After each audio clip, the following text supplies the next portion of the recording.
Good afternoon, ladies and gentlemen, and welcome to episode 113 of the Co-op Podcast. Today I'm joined by Gary A. Swaby. How's it going, Gary? Yo, what's good? Good to be back on another co-op. Shouts to all the commenters on the last episode. We had like 72 comments or something. So shouts to all you guys, Seth, Michael, everyone. Whether it's good or bad comments, I love reading the comments section because it means people are engaging with us, and that's what this thing is all about. So shouts to all you guys. Yes, definitely. And we also have Mr. Jake James Lugo. How's it going, Jake? I'm doing good, Rich. Hope everybody that's listening in on the show is going to have a good time. We've got a lot of good stuff to talk about, a lot of good developments that's been happening all over the place in gaming lately. Definitely. Let me just say something real briefly, just to backtrack off of what Gary said. I appreciate all the comments the last episode, but for those that continue to ask, why is the title PlayStation 4? Listen, if you listen to the podcast, you would know that there was a debate between Charles and Damien on the show. Therefore, that was why that title was chosen. I did not choose that title. So, Yeah. like I said, go ahead, Gary. You have something to say about this? Yeah, like people act like we're making an actual statement with the titles. We're not making statements, we're asking questions. So it's, up to everybody to answer that question no matter what your viewpoint is on the subject. So, I don't know why so many people have an issue with the titles. It's just a question. And It's not a factual statement or anything. exactly. And speaking of factual, I know Seth challenged me in the comments because I had made the comment about Witcher 3 is 900p on Xbox One and a 1080p on PlayStation 4, and how he said that there was no proof of this online. You can look on any article on NeoGAF or any site. Every time a game comes out, it becomes a argument about what is the better version. Is it on Xbox One or PlayStation 4? So there's nothing new that I haven't said. The same thing happened with Battlefield Hardline, a game that wasn't 1080p on either console. It will happen again with Arkham Knight because they have already said it's 1080p on PlayStation 4, but they have not yet said what the resolution will be on Xbox One. So there you go. There is no other. I mean, everybody knows this is what people have been using to differentiate both consoles to say one version is better than the other. So this isn't like something where you need documented proof. It's all over the internet. But that's all I Yeah. want to say about that. And just to add to that, it's 4K on PC. There you go. So again, PC wins. It always wins this discussion. So just to get back on track, what have you guys been playing? I'll let you go first, Gary. Um, Man, I've been playing a lot. There's so many games to play right now. Um, I've been playing Bloodborne, and I finally managed to beat the first boss, the cleric boss. That took me weeks, man. But I figured out a few things, a few tricks, and allowed me to beat the boss. And now I'm further in the game. But just today, I was playing it, and like I was making a lot of progress. I beat a lot of enemies and stuff, and I was kind of feeling myself a little bit, like I was getting cocky and confident. And then this out of nowhere, this one enemy kills me, and like I rage quit because that meant I had to go all the way back to the last checkpoint, and that would mean having to fight all those guys again. So yeah, I had a real Bloodborne Demon Souls type moment where I just rage quit because you know but yeah, that's more my own fault. It's nothing to do with the game. That's the nature of the game itself. It's supposed to be challenging. It's supposed to throw you off here and there. You can't get too cocky and confident. You just gotta make sure you're on point at all times, ready for all challenges. So that's what I like about the game. It keeps you guessing, it keeps you on your toes. Um, I've also been playing Dragon Ball Xenoverse, and I'm actually platinum hunting in that game. I'm trying to get the platinum trophy because I have this thing where, like, if I reach about 70% of the trophies, I try to just finish it. So I'm hoping to get a platinum trophy, but it means a lot of grinding in that game, so that might take me a while. But there's a DLC pack dropping next week, which is cool. But it's a bad time to drop a DLC in a fighting game because Mortal Kombat's coming out next week. So we'll see how that turns out. What else have I been playing? I played some Battlefield Hardline, mostly multiplayer. I still haven't beat the campaign yet. Played some DC Universe, and because I got sent a new keyboard and mouse set from Turtle Beach, I actually downloaded League of Legends, so I'm definitely going to try that out. Oh, and one game I did play as well, finally, I played The Order 1886. And, much to everyone's delight in the comment section, it's not a bad game. It's a solid game from what I've played so far. I haven't beat the game yet because, I haven't played it for 4 hours yet, so that's why I haven't beat it yet. But, it's a solid game. I like the graphics are really well done, and I like how it's seamless I like how it transitions from cutscene into gameplay, and you can't even tell. There's not even a hiccup. So from a technical standpoint, it's a really good game. But yeah, I just need to play it more before I give it a full verdict. And yeah, that's about it, really. Yeah, it's played a lot of stuff. So how about you, Mr. Jake James Lugo? What have you been playing? Well, I've been a very busy bug lately over the last couple weeks. I could say I did a good number of reviews lately for the actual site. I actually did the reviews not only for Bastion on PlayStation 4, which I think I talked about last time when I was on the Co-op podcast, but again, really good game, came out not too long ago, still great, and it actually transfers well over to the PlayStation 4, with the actual PlayStation 4 controller, which I thought was fun. Game is still awesome. Definitely check that out. I also got a chance to actually play Tower of Guns, which was not such a great game. It was actually pretty terrible for what it was. Now, granted, I know Gary was telling me, and I kind of upset a few people, with what I actually scored the game.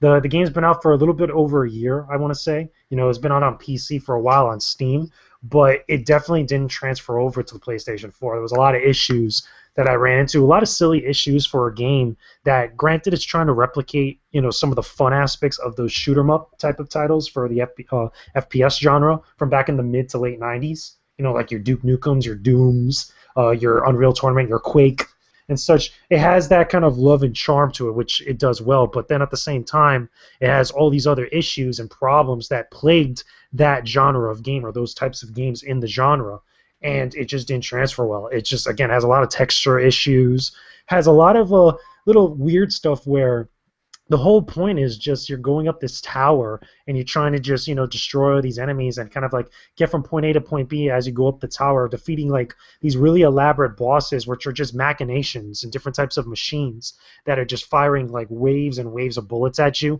And it sounds cool at first and on paper, but when you actually see it in its practice, it failed to deliver what I thought it was going to do, and it failed to deliver something enjoyable for what it was. It even has this level of progression, where you get like these different guns, and as you destroy enemies, you pick up like these experience clips or these experience vials that makes your guns more powerful and like different upgrades and such. But rather than a continuous progression, you kind of get capped at one point. I think it's like level 5 if you collect enough of them, and you actually get, you kind of go from there with like different upgrades. Like, you could turn your gun into a shotgun type of weapon where the bullets, instead of one stream of bullets, you get a bunch of them, and all these other like different little abilities you could get, but it's never continuous. There's always a point where you kind of just stop. And I'm like, okay, if I'm going to be shooting up all these enemies and gathering all these different experience vials and clips and such, why can't I go beyond level 5? Why can't I go and level up to like level 99 and be like super powerful and like be crazy and such? It just wasn't that great. So I kind of scored it low.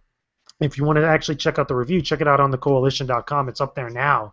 And the last game I actually reviewed was Final Fantasy Type 0 HD for PlayStation 4, which was, again, actually a pretty good game. I have to say, it's a big turnaround for the Final Fantasy series. I think it has the startings of what could be a good road for the series to really bring it back into the positive limelight, that a lot of people really rubbed the wrong way with the Final Fantasy 13 trilogy. A lot of people had some issues with that, and I think taking Final Fantasy in a much more darker or much more grim and edgier approach really worked out in its favor.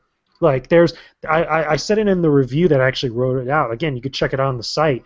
The actual image of a chocobo dying alongside its actual owner, its rider, right to the very end and like sticking with it. It's a very powerful image and something that we're not accustomed to seeing in the Final Fantasy series. Final Fantasy, granted, we have these stories about characters that are trying to save the world and they deal with elements of death and stuff, but we never see that gory or that kind of edgy of an image on our actual consoles. Even Final Fantasy VII, which is one of the most dark Final Fantasy games that deals with death. Literally, characters die and they don't come back. We don't get to see like that bloody type of take on it. I think the closest we ever got to it was Crisis Core Final Fantasy VII, which is when you see Zack die. Spoiler alert. You see one of the characters die right then and there. But this one really like pushes the envelope and takes it to a whole new level. And it had its little issues here and there. It still has some stuff from the PSP version of the game, which I feel should have been changed from the actual original version for the PlayStation 4, but it still has so much other great stuff going for it. And again, it's a fresh turnaround for the series, and I'm really pleased with it. And then finally, the final game I actually just bought today, which I'm going to be probably playing all night, I actually finally gave in and bought Bloodborne, so I could actually see what the game is like and see what everybody's playing, kind of like, going all crazy for. I'm trying to get into the mood of actually exploring these types of games. So that's what I've been playing. Been playing a lot, been diving into a lot of stuff. Yeah, with Final Fantasy Type 0, I bought that game and still haven't played it yet. I played the Final Fantasy 15 demo, of course, but I haven't played Type 0 yet. And the reason is because I'm waiting until, I don't have as much to play, as many games to play. I'm waiting till I beat some games and stuff like that, because I really want to give that game my all. Like, I want that game to absorb me. So, I can't wait to get to that game, but I know that once I start it, I've got to dedicate like my whole life to that game. So that's what I'm waiting for. Yeah, you're in for a good one. I think you're actually because I know you're just as big a Final Fantasy fan as me. Like when you actually play through it, you'll see exactly what I'm talking about within like the first like 30 minutes of the game. You're in for a really fun ride. Oh yeah, so you beat the game, right? Yeah, I beat it, and here's the crazy part, and then I'll mention it briefly, and then we could kind of move on. But I beat the game, and it loans itself to multiple playthroughs, and I leveled up a couple of my characters to level 99. But I will say this is the one FF game, or even the one RPG, where I feel that even if you're level 99, you don't feel as powerful as what you should feel like. Like there's always that element of danger where you could be killed or be overwhelmed and bombarded by enemies, especially on higher difficulties. Okay, so how long did it take you to beat one playthrough? One playthrough, I want to say some people have been capping it out. I want to say in around like 15 hours, a little bit more. It didn't. I know I spent about 4 straight days playing it, like in big long sections playing it. But I did one playthrough and got the full real ending because there's certain sections of the game where you can make a choice and you get different endings based on it. And there's other side content and also other secret content that unlocks depending on how many times you play through it. So I want to say it wasn't super long, but there's a lot to explore in the game. Okay, so yeah, that sounds pretty decent time-wise. Yeah. But yeah, carry on. I just have one question I must ask about this game. Sure. Before I talk about mines, and let's just keep it real for those that are out there. So let me ask you a question. Would you have bought this game if the Final Fantasy 15 demo wasn't a part of the package? Here's the crazy thing, and exactly like what Gary said, I feel a lot of people would have skipped over it. And the reason why they would have skipped over it is because the 13 trilogy rubbed people badly, the wrong way so badly like that. They would have assumed like, okay, Square Enix is doing another thing like what they've done before, because Final Fantasy Type 0 was part of the whole Fabula Novale Crystallis trilogy, which was originally supposed to be Final Fantasy 13, Final Fantasy Agito 13, which was the original name of Type 0, and Final Fantasy Versus 13, which is now Final Fantasy 15. So a lot of people, without having played the original Japanese PSP version, because the game never came out here for PSP like that, they would have just wrote it off. But I think it was genius of Square Enix to actually include the demo with this, because I'm pretty sure they would have known that not a lot of people would have picked up this game, especially knowing that it was a PSP re-release. Yeah, I still definitely would have bought the game because like anything that has the words Final Fantasy, Yeah, I would have bought it. so but it's just that I'm not rushing to play it because I know that once I do play it, it's gonna consume my life. But so I played the demo obviously because it's shorter and because that was the big thing. Like you had to play the demo so you could discuss it with other Final Fantasy fans.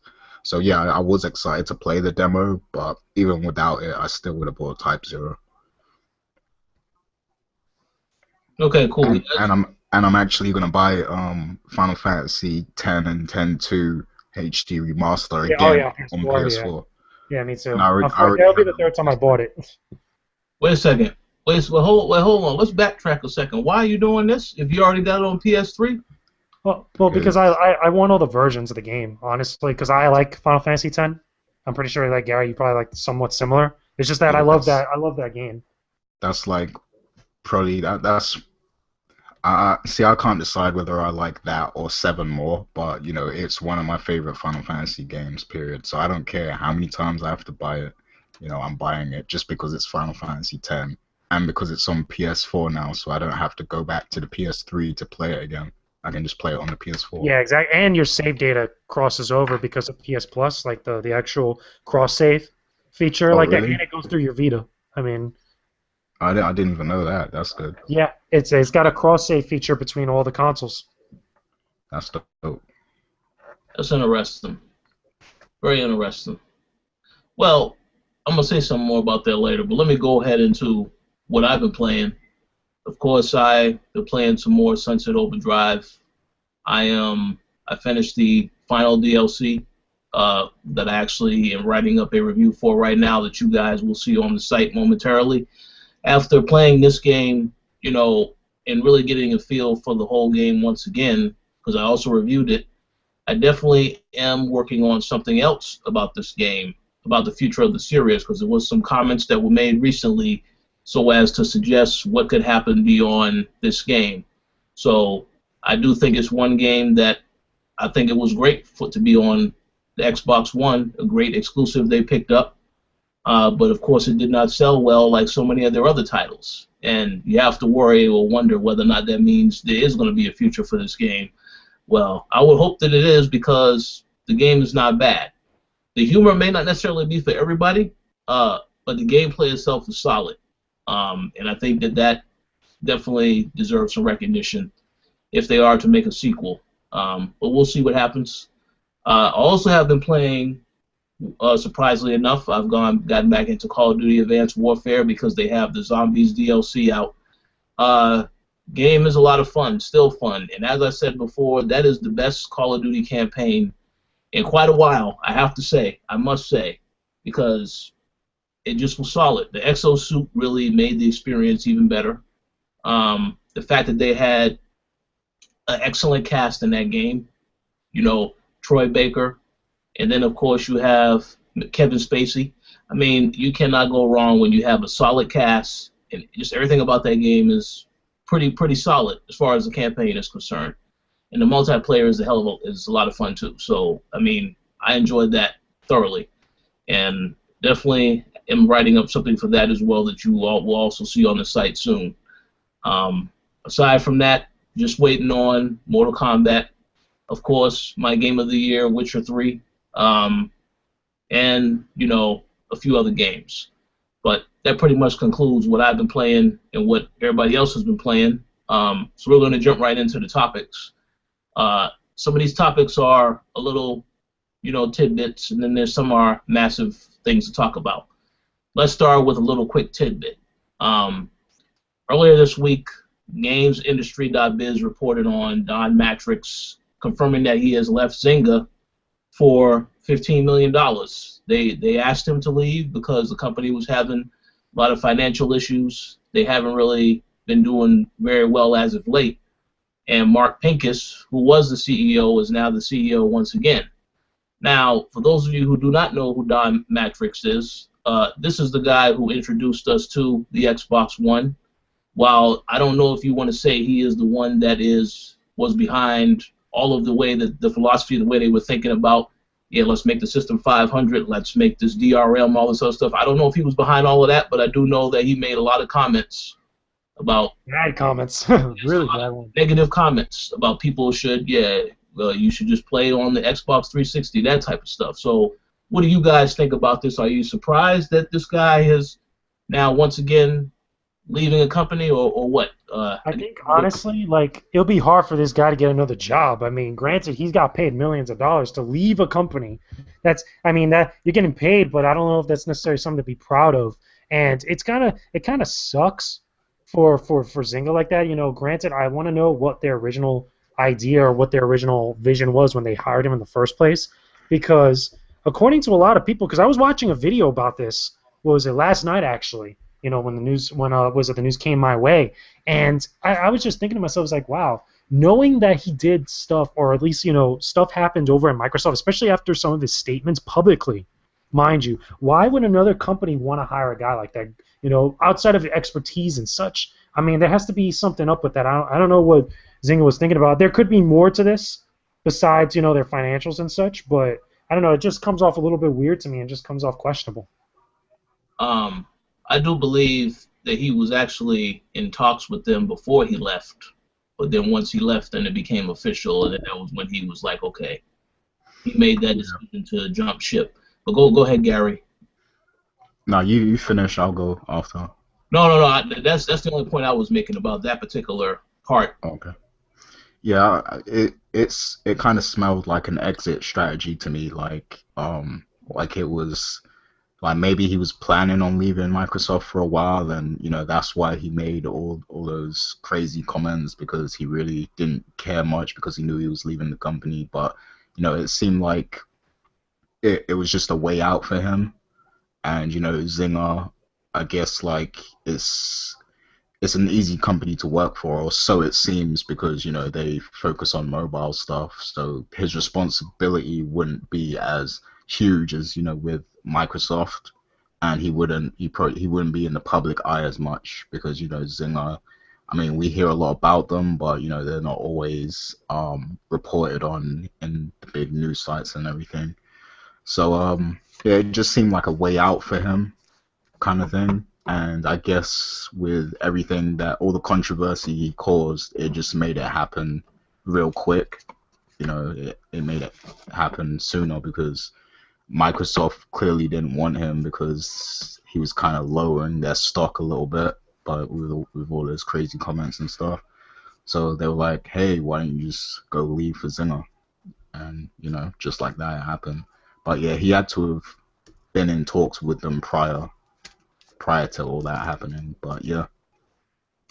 Yeah, you know, I mean, I think you both made some good points. I just would like to add that, you know, I personally am glad that he left, because I don't think they would have considered putting Phil Spencer in the position he is in now.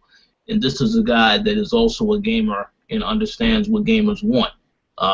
Ever since he's taken over, Microsoft has made some major improvements in a lot of areas. Of course, they still have a lot to work on, but you can't sit here and say that they didn't try to do what they needed to do. They made some improvements across the board. And it's going to be very interesting to see what they have planned for the future. But none of that would have happened if this guy was still there. I mean, I really don't think it would have been that, you know, we would have the same type of stuff we have now.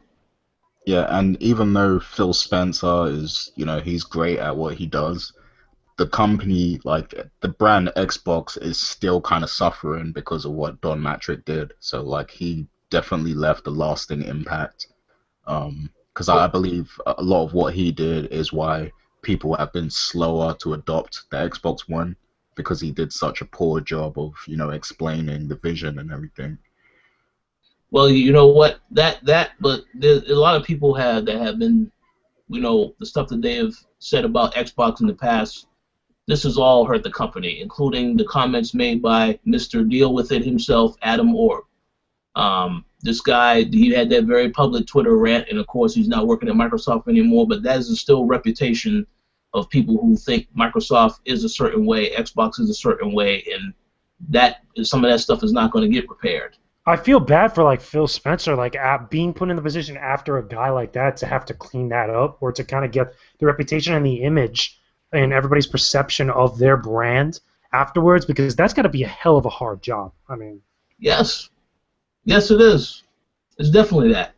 Um, you're absolutely correct about that. But hopefully, like I said, so far, at least from what we are seeing, I mean, I don't see any issues. I see them making some improvements. They're not, like I said, they're not where they all need to be at yet, but they are improving, and that's really the kind of position they need to be in. They don't need to be sitting back just taking in all the negative things and then not doing nothing about it. They're trying to make some improvements, so we'll see what they do as they continue to move forward. But I believe that pretty much covers that topic. I don't know if you guys had any other things you want to add. no, I'm good. All right, cool. So we're going to talk about this next, since this is a game that is coming out in a few short days. Some people already have it. Mortal Kombat X. Now, let's talk about the good first, because I'm going to get to the bad.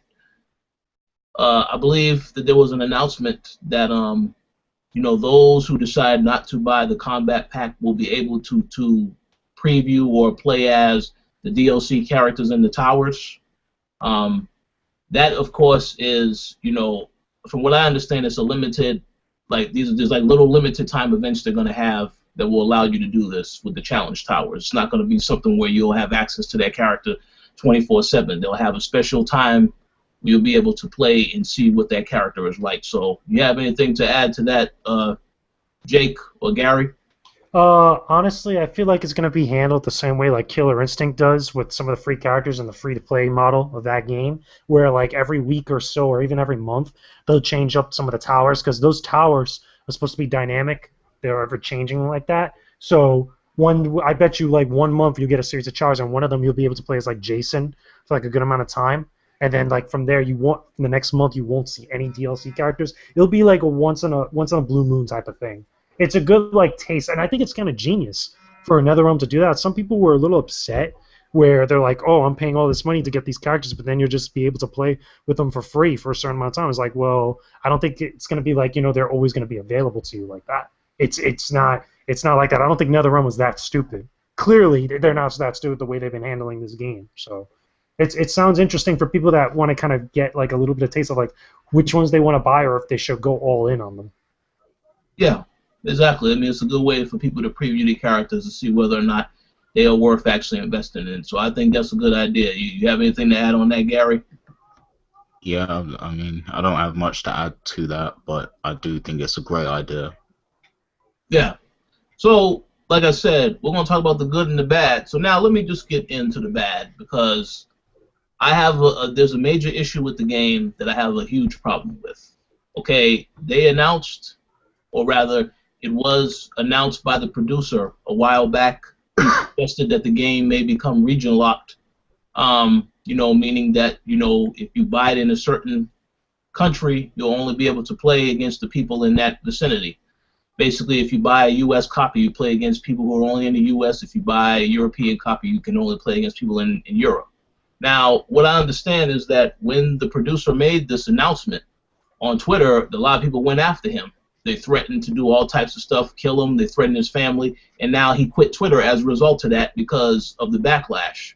But now, as I said, a lot of people started getting the game already, and they have confirmed that the game is region locked, but it's only region locked on the PlayStation 4 version of the game.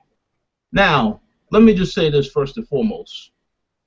I pre-ordered the game on PlayStation 4. For those that think that I'm just specifically talking bad about the PlayStation 4 and that I have the Xbox One version, no, I got this game on PlayStation 4 because I wanted to play against Gary, Carl, and several other people on staff that are in the UK. Now you mean to tell me that they can only play against me if they have a U.S. copy of the game? So I have a problem with that. I have a huge problem with that. But I want to know what you guys think about it, because from what I understand, Injustice is also region locked, and the last Mortal Kombat was also region locked on the PlayStation 3. So what do you guys think about this? Is this a big deal, or is this going to be bad for NetherRealm, or will nobody care about this? Yeah, it's atrocious in my opinion. Like when when I found out that that was confirmed, I cancelled my pre-order on the PS4 because like I refuse to pay full price for something like that because it's a fighting game. So of course you're gonna want to play with your friends. Like that's the whole point of a fighting game. Like you challenge other people, you fight your friends and everything. And so that's one of the biggest reasons to get the game. And now you're telling me that I can't play with all my friends, like, and it's only if it was all versions of Mortal Kombat, I could understand because then maybe it's just a server issue or something, like maybe they can't code net code properly or something. But on the Xbox One, it's not region locked. On PC, it's not region locked. So why is it that Sony customers have to suffer this region lock with their games? And it's not just this game; it's all their games. I think that's kind of atrocious in my opinion. And I'll probably still end up getting it on PS4 too because I really wanted to play it on that platform specifically. I could get it on PC for cheaper than I would on PS4, but there's less people to fight on PC. And even with the region lock, if I buy it on PS4, I've got people to play against. It's just sad that I can't play against you and a lot of other US people out there. So yeah, I'm really upset by this news. Honestly, I mean, in honest to God, for the longest time, I didn't know that Mortal Kombat 9 and Injustice were region locked on PlayStation platforms. Like, this is news to me, and when you guys finally told me, it was a little bit of a shock because I didn't notice that, and I never heard about this beforehand, from other places. Like, people weren't making that much of a big deal about it. I don't know what's changed now. I mean, let's be real, it is kind of stupid that specifically PlayStation platforms are region locked and not the others. That doesn't make any sense to me. I mean, there's got to be some other logistics to it. I don't know if it's on Sony's part or NetherRealm's part, because if it really was on NetherRealm's part, then all the versions of the game would be region locked, and there'd be much more about that. So I don't know who's really to blame like that. It does give a bad perception of the game because for the longest time since I've been following the game and writing about it, I've been under the impression that that's going to be the definitive version of that game, besides whatever like better version that they release later on with DLC and such. But I figured that on the PlayStation 4, it's going to run at 1080p, and it's going to look gorgeous on there, and it's going to be a lot of people really excited to play that game on there. But even so, just me individually as a gamer and such, I know there's still going to be a bunch of people playing that game on PlayStation Network like that. I'm pretty sure now at this point there's going to be even more so probably on Xbox One, with the ability to play with people around the world, and having that option open. But for me individually, it's really not going to be that much of a big deal for me. Well, I do have one quick thing to say. I know Gary got something to say. I was going to say you are right about the fact that there will be a lot of people playing on Xbox One because the Xbox Fight Pad controller that was released is pretty much sold out all over the city. I've been to about 5 different GameStops. That controller is sold out. So that lets me know a lot of people buying it on Xbox. But yeah, no, Gary, you was going to say something? Didn't they choose the Xbox One as the lead platform for this game? I thought it was PlayStation because remember at E3 we saw the reveal trailer of that game at the Sony press conference. That was the impression I was given anyway. Okay. For some reason, I thought it was Xbox One. I mean, yeah, that is a good question though. But even so, it just again with a lot of what I've seen and such, I didn't know that the other games were regional locked like that. To me, I never saw it be talked about in such a big fashion as this is now. Yeah, I mean, oh no, go ahead, Gary. I was just gonna say the reason I thought Xbox One was the lead platform was because I remember they showed that video where they had the exclusive controller, and they only showed the Xbox One controller. Like they didn't take out the PS4 one from the box or whatever. That's why I thought Xbox One was the lead platform. I got you. Do you remember that video?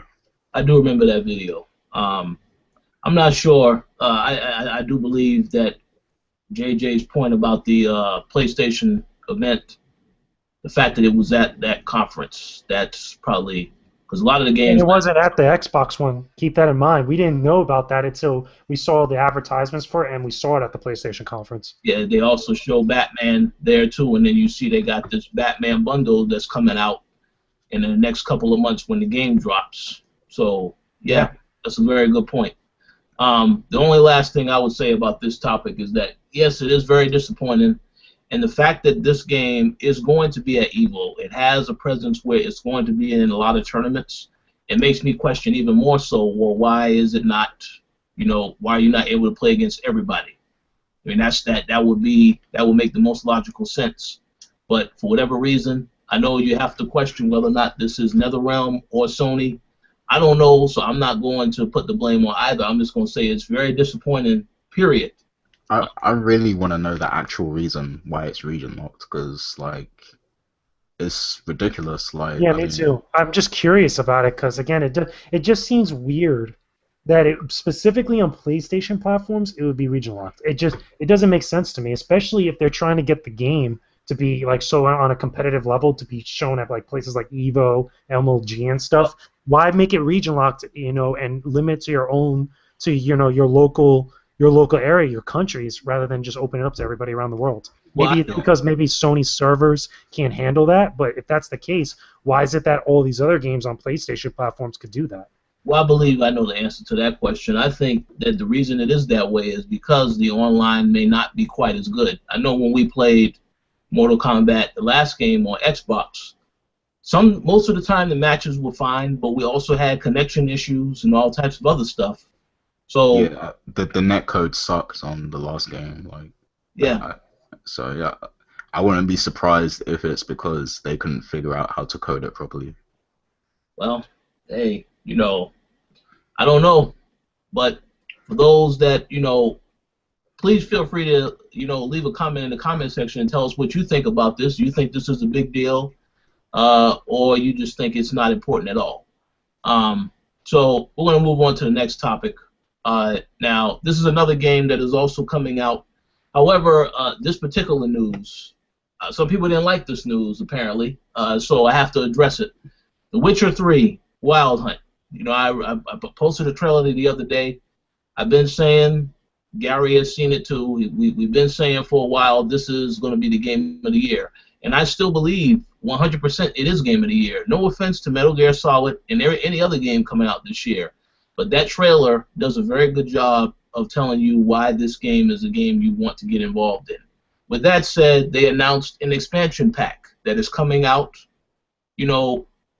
sometime after the game. They have one pack that's coming out around October that's going to add about 10 hours of gameplay, and then they have another pack coming out in the first half of 2016 that's going to add about 20 hours of gameplay. Now, the reason why people are mad is because CD Projekt Red has said several times they believe in free DLC.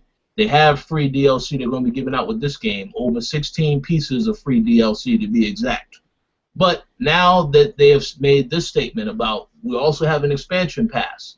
In the past, all of this is you can buy it right now on the PlayStation Store if you wanted to get it right now. But I just wanted to get you guys' thoughts on this. Do you think they are backtracking by now having this expansion pack, or do you think it's totally fine that they can go this route? I guess you can go first, Gary. Yeah, see, people need to understand the difference between DLC and expansion pack, because DLC is, like the extra costumes and weapons, and you might get like extra side quests or whatever, but like expansions are actually completely new story arcs. Like think of the story mode in the game. It's like another one of those pretty much. And PC games usually have the best expansion packs. I mean, I can't even think of any game that's been on a console that has had a full expansion pack that matches the quality of some of the ones that come out in PC games. There was Dragon Age Origins that had a 15-hour expansion pack. There have been a few games that get it right, but expansion packs I consider them completely different to DLC. So, I don't think it's right to kind of judge CD Projekt for going back on their word, because they're not really, because you're still getting free DLC anyway. It's just that these expansion packs are pretty much new story, new campaigns, pretty much. So, yeah. Yeah, I'm with Gary on this. I mean, I think the problem is, especially now these days, is that the term DLC gets thrown around a lot, and a lot of people tend to associate it with a negative connotation, kind of like what happens with Capcom stuff, or like any other company that has gotten a lot of flack for having bad DLC practices, and everybody's just automatically assuming like that's the case.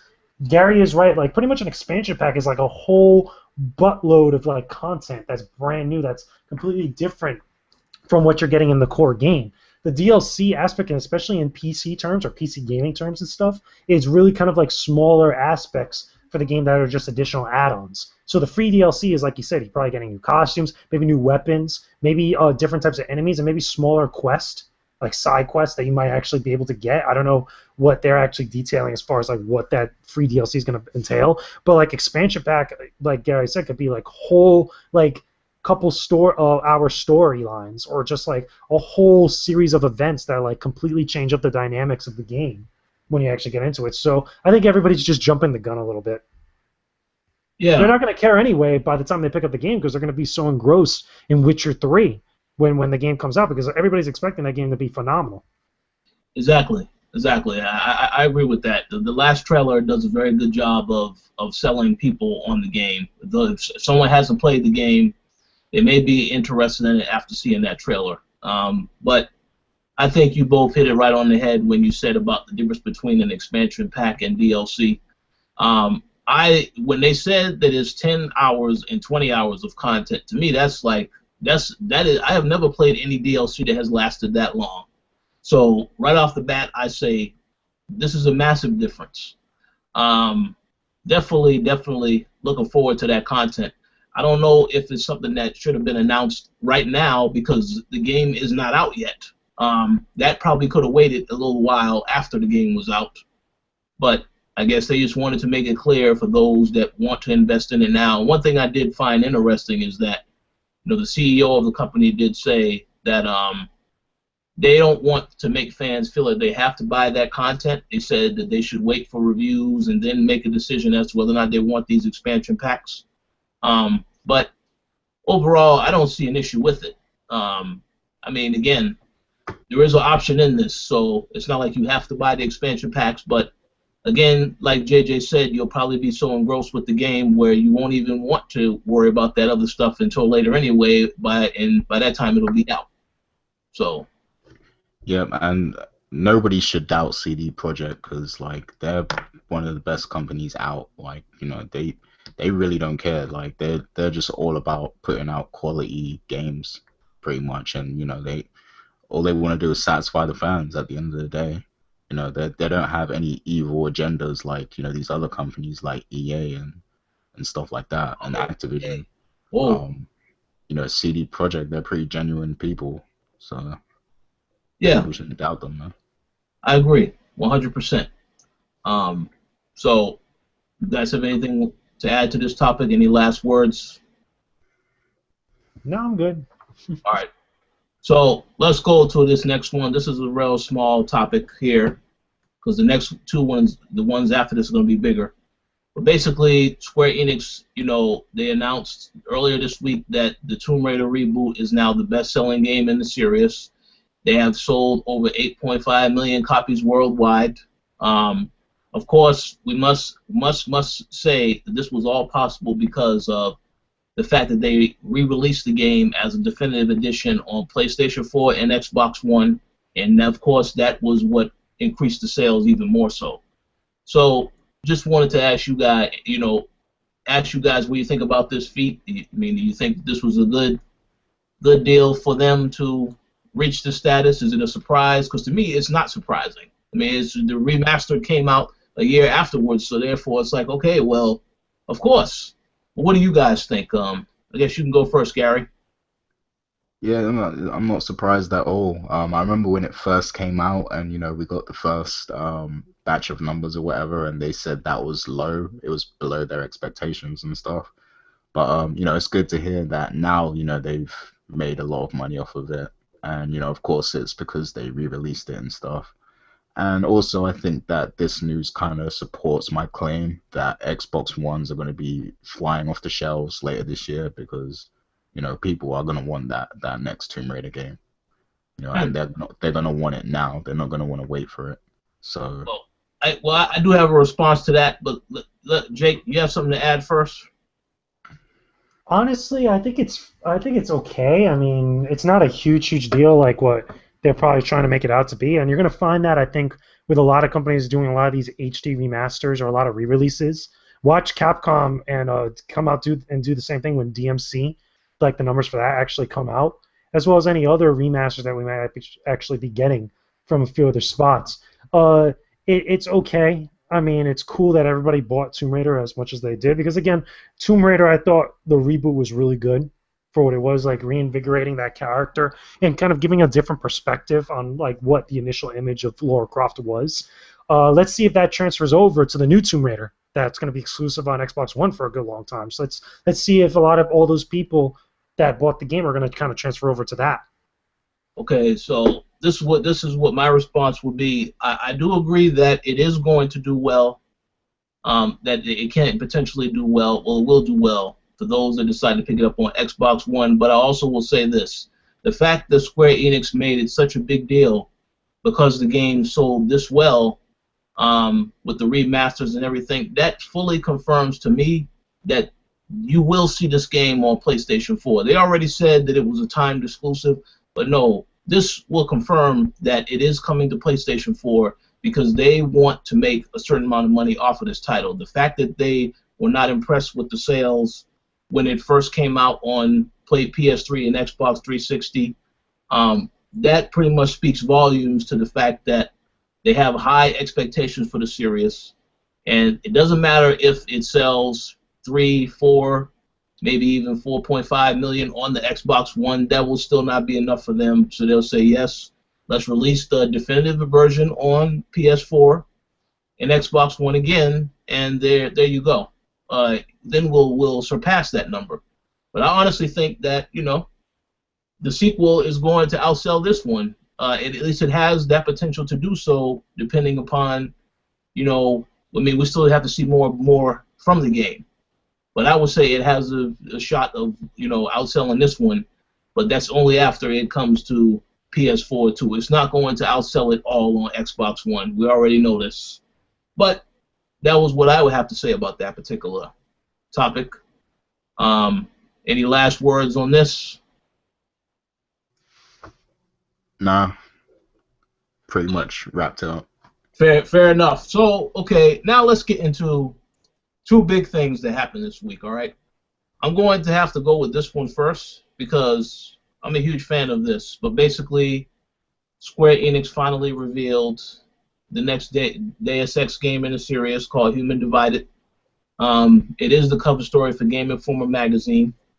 And from what we understand, this is a game that takes place 2 years after the last game that was only on PS3, Xbox 360, and PC. I can't remember if it came to Wii U. I think it did. But this is pretty much a sequel to that game. Of course, it stars Adam Jensen, and again, there is more the storyline remains the same, where it's a lot of conflict between the humans and technology, all types of stuff like that. So I wanted to ask you guys, what do you think about this game? Uh, are you looking forward to it, and when do you think it's going to come out? Because they didn't give us a release date. Um, so I guess you can go first, Gary. Yeah, I am super hyped for this. I've been waiting for this announcement for a long time. I loved Human Revolution, and the thing is, before Human Revolution, I hadn't really had any experience with Deus Ex games. But I played that game. I got sent it for review and everything, and it blew my mind. Like I really didn't expect it to be that good. Like I'd put it up there with Mass Effect and stuff like that. It's a really great game, and I think it's still underrated to this day. So yeah, I can't wait for this. And the trailer that they dropped was incredible. I think everyone needs to go watch that. Because me, I'm not even a fan of game trailers that much unless it's a game I'm really interested in, or unless I'm, watching E3 or something. I don't generally enjoy watching game trailers because I'd rather just wait for the game and play it. But that trailer was incredible, and I think everyone needs to watch that. And yeah, what was your question again? You Well, said when is it coming out? yeah, yeah. Um, See, I think 2016 is more realistic, but I'm kind of wishing that E3 will come and Square Enix will say this fall. Like, I would love if that happened, but I doubt it. Well, we'll see. What do you think, Jake? Oh, honest to God, number one, that was a badass trailer. That was a very cool trailer to actually see. I think it got everybody hyped up pretty well. All honest, also, I don't know if about the actual release date. I think it's very hard kind of tell because there is potential for it to come out at the end of this year. Again, they're being very vague on it. I wouldn't put it past them to say at E3, like, hey, guess what? Game comes out November this year or December this year. That would be pretty cool. But at the same time, I kind of understand where Gary's coming from. It's like, you know what? Maybe it might actually come out in 2016. I think that it's a cool and interesting sequel. I think that a lot of people really love the first Deus Ex Human Revolution. That was pretty sweet. And I remember dabbling around with it for a while. I never fully played through it, but it was a really good and solid game. So it's pretty neat to see a cool concept like that kind of get expanded upon with the sequel.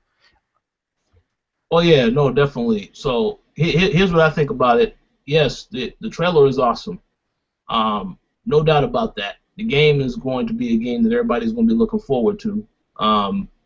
But I must say this: I do think that those that missed out on Human Revolution, I do think that Square Enix is going to have something for them. And what I mean when I say that is there will be a remastered version of that game coming to PlayStation 4 and Xbox One. I think you can make that assumption because you know how they be treating these games. Look at what happened with Tomb Raider. So, Yeah, yeah, that would definitely make sense though. Compared to other remasters, I think a remaster of this game would make sense because a lot of people kind of slept on it last generation, and I'm sure that now they'll have more interest in the game now that they've announced Mankind Divided, and people saw the trailer and they were in awe and everything. I'm sure there's people that were like, "Oh man, I wish I played this game now, but I don't want to go back to the old console to play it." So it kind of makes sense for them to do it for this game, like more so than Sleeping Dogs. So yeah, oh yeah, definitely, definitely. Um, one other thing that I did want to add though, as far as the release date is concerned, I would say yes, it's going to probably be 2016. And the reason why I say that is because I don't really know if they want this game to come out and compete against no heavy hitters, at least from what I know so far this year. Like I said, Sony, we don't know what they're dropping this fall yet, and we'll find that out at E3. Same thing with Nintendo. They got games that are in the pipeline. We don't know what all is coming out this year, but Microsoft, we do know that there will be some stuff coming out on that platform. So I'm not really sure if this game does come out now. If Fallout 4 gets announced at E3 and it is coming out this year, I can guarantee to you this game probably won't be coming out this year because that's a game where they would have to worry about, man, and I don't think they want to compete against any major games, although they probably could do pretty well. I think it will be better suited for this game to come out in 2016. yeah, you're right about that. And you know what? I just thought about something since you brought up the remaster. I think maybe they drop the remaster this fall. Yeah, If they're gonna do that. that makes perfect sense if they did that. Um, Yeah, I think that makes a lot of sense if they did that because, as you said, a lot of people didn't really get into the series. They definitely will need to play this other game, I would think, to get a feel for certain things, just so they don't feel like they're going into the series and this is their first game.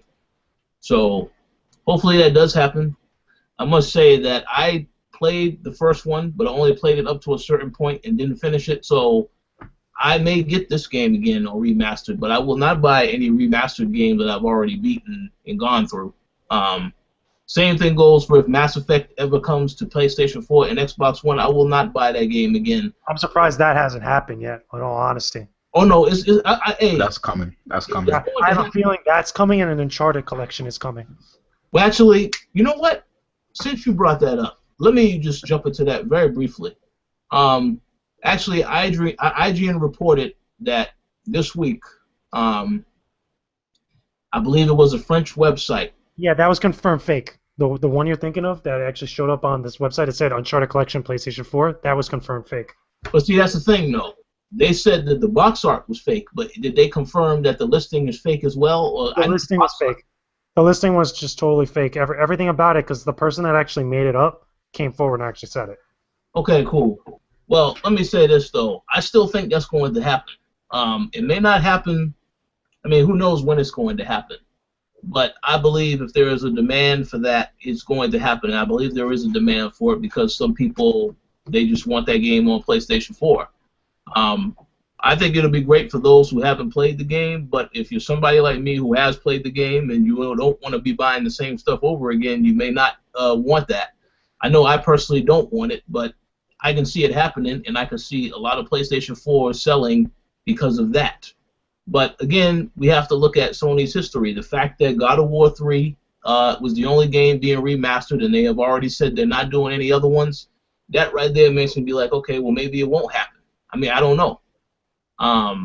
But we'll see. Like I said, there's a lot of things that will probably be announced at E3, and then we'll have a better idea as to what direction they're going to go this fall. But they believe that pretty much covers the Deus Ex topics, unless you guys had anything else you wanted to add.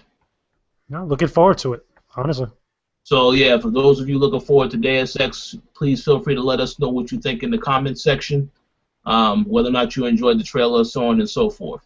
The next topic, and probably a big one as well, of course, Activision released a teaser for Call of Duty Black Ops 3, and then they confirmed on Twitter that that is, in fact, what they are going to be revealing later this month.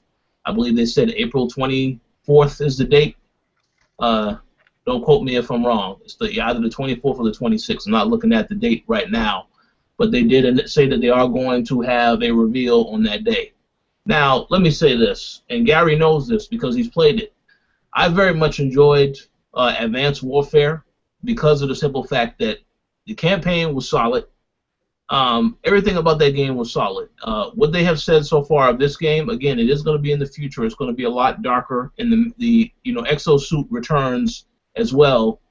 But Treyarch are the ones that's making the game right now, not Sledgehammer Games. So I wanted to get you guys' thoughts on this game and whether or not you think that this game is going to, once again be successful the same way that Sledgehammer Games, Advanced Warfare was. You can go first this time, JJ. Yeah. In all honesty, I mean, here's the thing. I didn't play Advanced Warfare. I skipped out on both Ghost and Advanced Warfare because I had the Call of Duty fatigue like many other people. I figured stepping away from it would actually help me out. I really am not expecting a lot of big changes for this one as well. I mean, that's the thing. Like, I hear a lot of you guys, you guys here with me on the podcast, and a bunch of other people tell me, varying kind of like dividing things about the last couple Call of Duty games.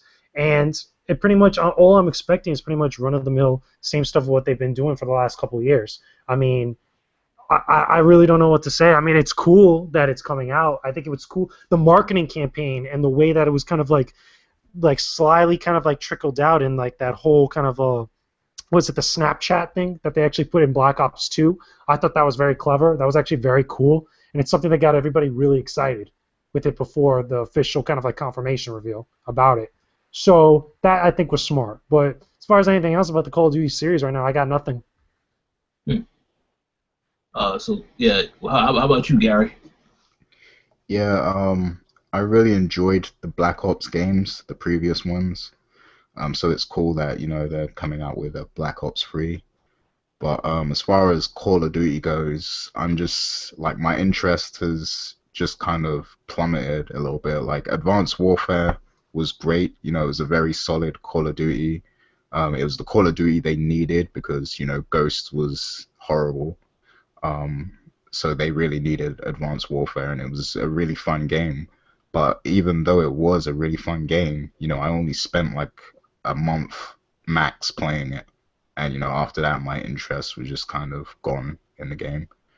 And so I feel like this, you know, this franchise is quickly running its course with a lot of people. Like, you know, it's I don't know how long they'll be able to sustain, you know, the amount of popularity it has, because, you know, we're already getting a load of other great IPs in this generation. You know, a lot of them haven't dropped yet, but there's games that have much more hype around them now than Call of Duty does. And, you know, with games like Battlefield as well, like I'm a Battlefield guy right now. You know, that's my go-to FPS, you know, IP. So, you know, with all that in mind, I'm just less excited about Call of Duty games. Well, no, I pretty much understand everything that you're saying. I think that Advanced Warfare raised the bar in so many areas, and I say this as someone who did not play Ghosts, was not intrigued by Ghosts, but I just think that from a standpoint, they have put certain things in there to make you interested in the game. For example, the fact that Kevin Spacey is in there, I would never think that he would be in any of these types of games, but the fact that he was in there, and then you had Troy Baker, who was a very well-known actor in the industry, also in the game. That to me was a very smart move by Sledgehammer, and it brought more attention to the game.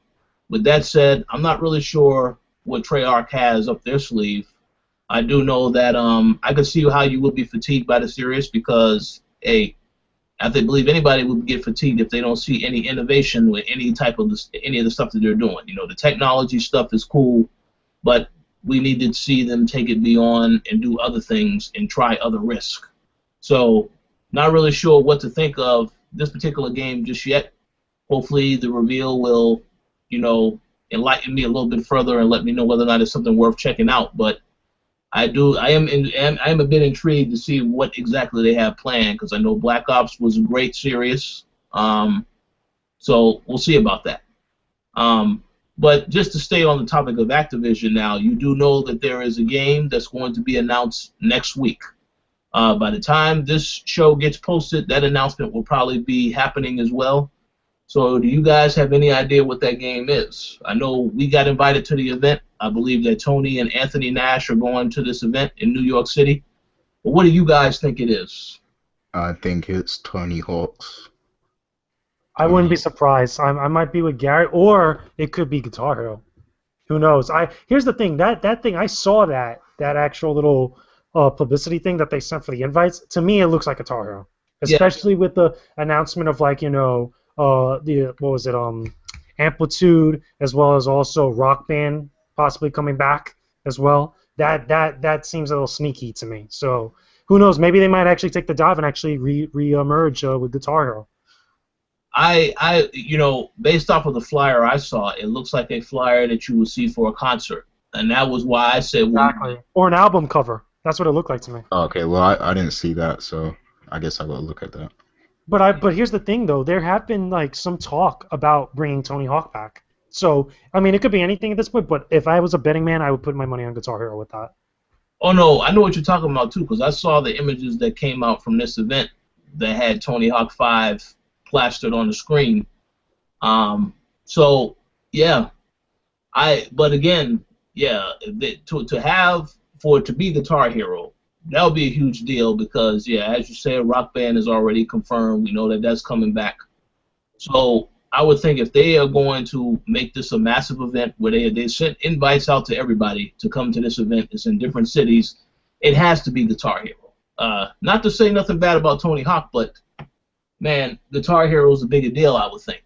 I just hope that if that's the case, the first thing I want to know after the game's announcement is if we're going to have to buy a whole bunch of instruments again. Because that's the thing. That's the first thing I said with Rock Band when news about that came up. Is because keep in mind that was the biggest complaint about everybody when Guitar Hero specifically went away for a good long time. See, here's the thing with that. I know that with this new Rock Band coming out, they said that you'll still be able to use the older instruments. I believe it would have to be the same for Guitar Hero.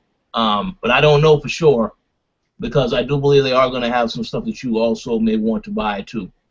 But you was about to say something, Gary? If it's Guitar Hero, what can they really do different with the game? You know, now that we're in a new generation or anything, is there anything specific they can do that will be new? Honestly, Or is it no. just going to be a repeat? I think they're just going to copy off. I think really what's going to go on is that they're going to give people more of like what a lot of the stuff that Rockman did, or like what past Guitar Heroes did, or just straight up copy. What is it? Harmonix. Just like pretty much. I mean, there's really not much you could do as far as the advancement of like music games, because they can only go so far. I think at the point where we were able to get 4 members of a band together, that's like the peak of like what we could do as far as like innovation for that. Or technically 5 members if you really want to think about it, but still, that's the peak of where we could actually go with this series, at least in my opinion. Now, as far as like different types of songs, I think really what it's going to come down to is the track list between the 2 different series, especially for Guitar Hero. You know, knowing that Rock Band has all these different types of songs and artists that were on board with some of the especially a lot of the DLC stuff that Rock Band had for the last Rock Band game that came out. So I think maybe that might be like where the actual turning point comes out to be. But as far as like anything different, I don't really think we're going to see anything like vastly different. Well, we don't have too much longer to wait now to see. I do agree with a lot of the stuff that you said, though. I really don't know how far they can take it beyond what Rock Band has already done. So I'm very intrigued to see what the announcement is. Maybe it's another game that is completely unrelated to Guitar Hero. I don't know, but all indicating signs point to this being Guitar Hero, at least from what I saw with the flyer. But like I said, we'll know soon. So I believe that about covers the Activision stuff, unless you guys had anything else you want to say on that. No. No, just wait and see right about now at this point. Okay, cool. Well, we have one final thing I would like to discuss. I know that you actually wrote an article this week, Jake, about Nintendo and their ongoing issues with the YouTube content creators. I don't know if you want to address that, if you had something to say about that particular topic. Well, yeah, I mean, I could comment on it. I mean, I will say one thing, though. I appreciate all the comments that we got. We got a lot of comments on that, and a lot of people were very opinionated about it, especially, you know, since it was so recent, as well as the subject matter, which is pretty cool. Very, very awesome compliment to get from everybody, especially something that I wrote, which is sweet. I will say that it's a very dividing and very divisive type of argument or debate or topic to tackle, where both sides, like I said in the article, both sides of the argument have compelling, supporting like facts about them and supporting info, you know, for either side. They could be swayed to either side of the argument. I will say that really where I stand is that the real question is like, okay, who's really in control? Which is what exactly I was trying to say in the editorial. Is it really so much about money when clearly Nintendo as a company doesn't really need to take the money of YouTubers and their AdSense revenue that they generate from their videos, you know, as content creators and such, or anybody that uses videos, you know, that are made of just Nintendo content, Nintendo games, and anything using their IPs and such. Clearly, I don't think it's about the money. I think it's really more about the controlling of the message, the perception, and what Nintendo feels like is right to them, and how their games could be perceived by the general public. Granted, and pretty much I bring up Angry Joe because that's really where the spark kind of started lately, because this has been going on for a while, ever since the Nintendo Creators Program was actually implemented and actually kind of put out there, and people have signed up for this. There's a lot of people that have jumped on board thinking that Nintendo was going to get behind them and such, and there's a lot of logistics behind it that really kind of change up the dynamic of what this is all about and what the real issue is. But with Angry Joe, he was bringing up a lot of good points and a lot of stuff where he's caring more about the ad revenue that's being taken away from it, because he actually says great things about Nintendo games. He actually loves it, and to quote him, he actually said he's had more fun playing on his Wii U than he's had on both his Xbox One and his PlayStation 4, as far as like the fun experience playing those games. He never said that the games were better as far as quality-wise, as far as like what's presented to you. He said as far as the enjoyment out of playing the actual games, he's had more fun with the Wii U than the other consoles. But at the same time, he kind of feels a little bit upset because of what Nintendo's doing, putting the copyright claims on them, or pretty much taking their AdSense revenue. So no matter where you fall on the actual argument, whether you're for Nintendo or for the content creators and such, I don't think this is going to be something that's going to be settled for a very long time. At least one side is eventually going to have to crack down. I mean, it's really so hard to really decide who's definitively right here, because no matter what you do, it's just I don't think you're ever going to please everybody. Either you're going to have to side with Nintendo and understand that it's their IP and they can do whatever they want with the actual perception about their IP, and people are still going to buy their games. People are still going to buy amiibos and such. Or you could side with the content creators and kind of, tout around the whole free fair use argument with the banner and such. So I don't know. It's not going to be settled anytime soon. This is going to be an argument that we're going to have for many years, I think. Yeah, I mean, I agree with that. I think overall, both sides make compelling arguments. I know that Nintendo, though, they are very much stuck in the old-fashioned way of thinking, and they want all the money that they can make from their titles. They don't really look at it from the perspective as, well, if we have people advertising our products further, do we get more money? No, they said, no, we'll do the advertising, we'll take the money. But that's the thing, though. Like that's my whole argument that I was presenting. I don't think for Nintendo they're making their decision based off of money. Because if they really were common sense amongst everybody, like 90-something% of the companies in the industry now, AAA and indie, would have embraced it, or have already embraced it, and made vastly more amounts of money than if they actually went against it.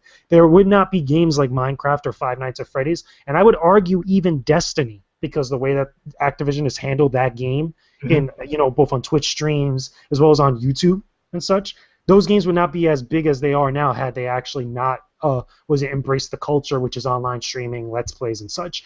With Nintendo, I'm pretty sure they all see that. Even Nintendo Japan, which is like the common argument that it's Nintendo Japan that doesn't understand this and such. I get that, and I can understand why people would believe that.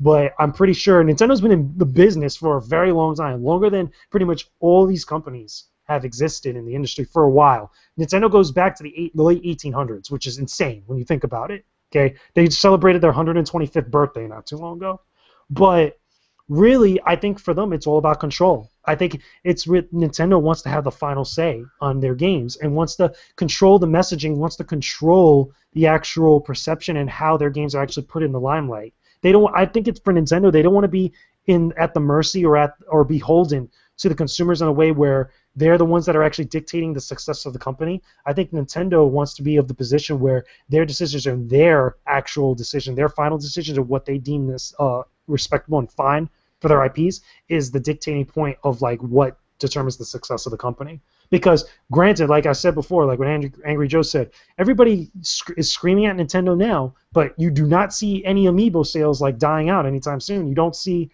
people really losing out on that. It's funny, but it's true. It's absolutely true that people are still going nuts and still buying and playing games like Smash Brothers. Oh yeah, definitely.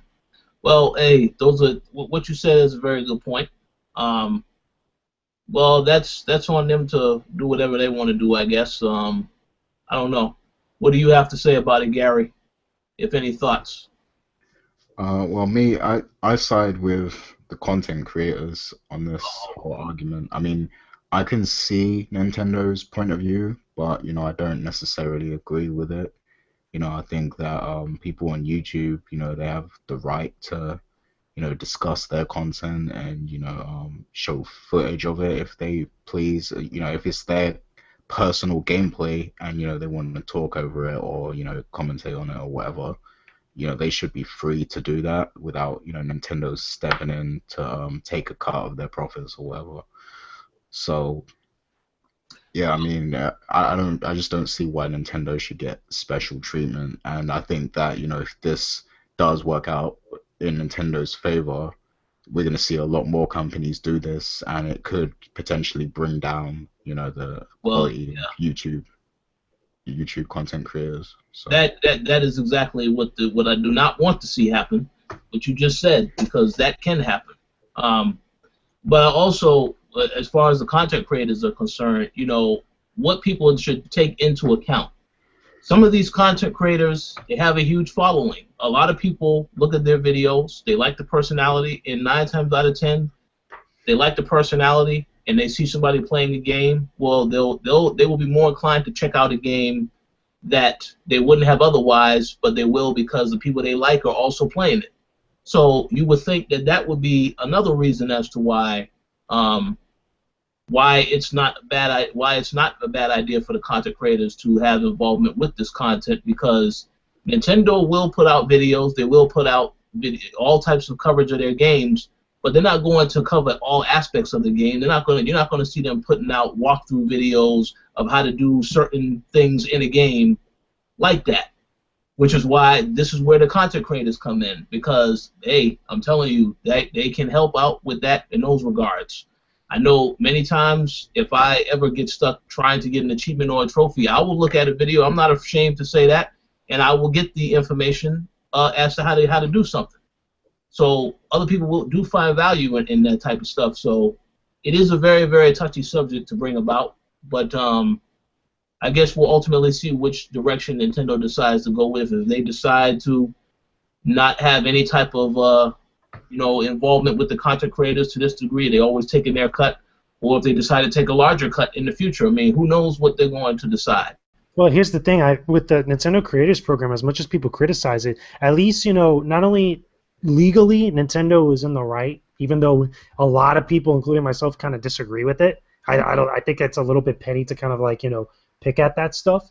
But at the same time, they, with the Nintendo Creators Program, even though content creators aren't getting as much money from the actual videos, being part of that program, at least Nintendo still making an attempt to do something like that where they could still give them some of the revenue and such. Otherwise, again, Nintendo's just like, okay, we're just going to take your revenue. You could still put the video up, put it out there, say whatever you want, but we're just going to take the revenue of it. We're just going to make money. The money that's made off of our IPs, we're going to take it for ourselves because they're our IPs. And I think that's the thing, the mentality Nintendo's going to stick with. I think they're really going to stick with their guns, despite what everybody else says. It's a very stubborn mindset to come from, but I think Nintendo's always been stubborn since the late 80s. And I mean, there's an element of pride to it because their stubbornness, they single-handedly saved the video game industry. That's a fact. Like, that's something that we can't ignore. But at the same time, times have changed. So who knows? I don't know if they'll ever change their mentality. They'll always be Nintendo. Yeah. Hey, you're right. We'll see how things pan out. But I think that pretty much covers that particular topic, unless you guys had one final thing to say about it. No, I'm good. I've talked already too much about it. This is Nintendo. We have to make sure you don't say any more, because Nintendo will come after us and say, we own every word that he said. And right. Yeah, we don't want that. So, ladies and gentlemen, that concludes episode 113 of the Co-op Podcast. Do you guys have any final words or shout-outs? I guess you can go first, Jake. Final thing I guess I could say, thanks to all the listeners and stuff. It's been fun. Such you guys are in for some great content. Mortal Kombat X is next week, so we're going to be hopefully excited to play that. It's going to be really exciting for everybody. Everybody's going to be playing that game, so I'm pretty sure we'll have a bunch of stories to really talk about and other stuff to really put out there on the podcast, the co-op, and all the rest of our podcasts we have on the site. So I'm pumped up. This is a good, exciting time to be in the gaming. Agreed. How about you, Gary? Any final words? Go watch Daredevil. That show's fire. Oh hell yeah! I finished it last night. It is really good. Wow, you finished it already? Really good. I binged through it the entire day. It's really, really good. Really good. So better than House of Cards, then? Oh no. Let's not talk about House of Cards right now. House of Cards is really good too. But House of Cards got an extra season. I'm hoping Daredevil gets another season because I think it definitely will. It definitely will, hopefully. But I also want to start little tidbits of the other Marvel Netflix shows start to show up, because I'm speculating and theorizing we saw something of Iron Fist in there. Well, I just want to say this. I started watching the show, but there's one complaint that I have to make. When I turned on Netflix, I had to do a search to find the Daredevil, just to find the video on there. So that needs to be fixed. I don't know why that wasn't front and center. As soon as I turned on Netflix, here is what's new, Daredevil. It wasn't in the what's new section, none of those sections. Oh, really?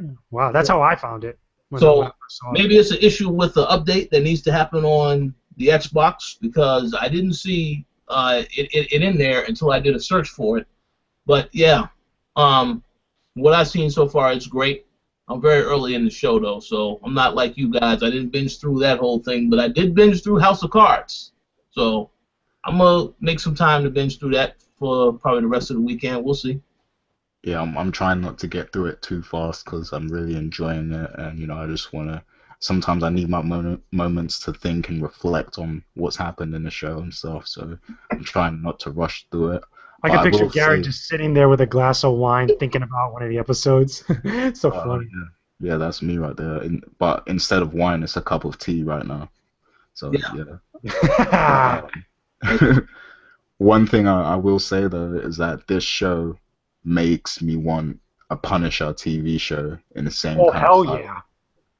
That would be dope. All the Marvel Knights would be sweet. I think that, we're getting Luke Cage, we're getting Iron Fist, we're getting Jessica Jones. These are like the B or C tier type of heroes that are actually very good on camera, which is sweet. And then the fact later on we're gonna get crossovers, I think it's gonna be awesome. Yeah, so this Daredevil, is he going to be in the movies as well? Here's the thing, that the way I'm looking at it, and from what people are saying, these shows are part of the cinematic universe, and they reference Captain America, Thor, and Iron Man in Daredevil. So I'm pretty sure when the actual crossovers start happening, and I speculate at some point they're going to cross over with Agents of S.H.I.E.L.D., if not the other Netflix shows, we might see these heroes, including Daredevil, in Avengers Infinity War, because I think that's going to be their two big movies where they just pack everybody into it. It's going to be a conglomerate crazy event. Yeah, see, I would have hoped to have seen Daredevil, Luke Cage, and Punisher in Civil War, because they're actually a big parts of that comic, pretty much. But yeah, I agree. guess we'll see. But yeah, this isn't the throwdown, so yeah. Whoa! Watch yourself there. Watch yourself there. Shouts to those guys, and shouts to Baby in the Beard. Yes, they are not here this week. They had something going on, but they will be returning next week with their Daredevil special. So stay tuned for that. And again, of course, just like you said, shout outs to the Throwdown. Throwdown your show. Throwdown your questions is tomorrow, so people can look forward to that.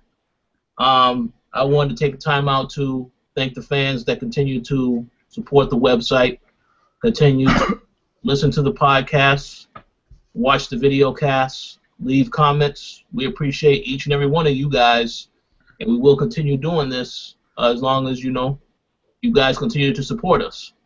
Last but certainly not least, if you are watching this video and if you are inclined to donate money to make the show better or for us to do other stuff with the site, you can do so by clicking on the eye icon in this video, and you're able to make a donation that way. Of course, it's not mandatory in any way, shape, or form. This is all optional. We will continue to make free stuff out there for you guys. But we appreciate the support, and we definitely look forward to next week's show. Hopefully I'll have some positive things to say about Mortal Kombat. I'm still pissed about the region lock stuff, but I have a lot more to say about that and several other things next week. So until then, thanks again for checking out the Co-op episode 113. We'll talk to you guys later. Peace. Have a good one, everybody. Laters.